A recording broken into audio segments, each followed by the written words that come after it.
ఈ రోజు ఈ ప్రభుత్వం చూస్తుంటే నాకు ఒక విషయం అర్థమైంది. జగన్ పని అయిపోయింది. ఇది నేను చెప్తాం కాదు, వైకాపా పార్టీకి చెందిన ఎమ్మెల్యేలు ఎంపీలే చెప్తున్నారు. ఎన్నికల ముందల 25 ఎంపీలు గెలిపించండి, ఢిల్లీ మెడ వంచి ప్రత్యేక హోదా తీసుకొస్తా అన్నారు. ప్రజలు 31 ఎంపీలు ఇచ్చారు. ఆ 31 ఎంపీలు తీసుకెళ్లి కేసుల మాఫీ కోసం కేంద్ర ప్రభుత్వానికి తాకట్టు పెట్టిన వ్యక్తి ఈ జగన్. అందుకే ఎంపీల్లో కూడా జగన్ పైన నమ్మకం కోల్పోయారు. మొన్న జగన్ ఢిల్లీకి వెళ్తే 31 మందిలో కేవలం 6 జగన్ వెనక వెళ్లే పరిస్థితి వచ్చింది.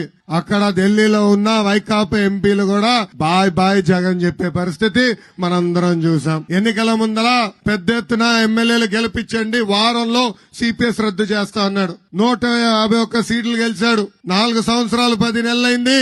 ఆ సిపిఎస్ రద్దు కాదు కదా, ఉద్యోగస్తులు మాయం చేసి జీపీఎస్ తీసుకొచ్చాడు, రివర్స్ ఫిట్మెంట్ తీసుకొస్తాడు.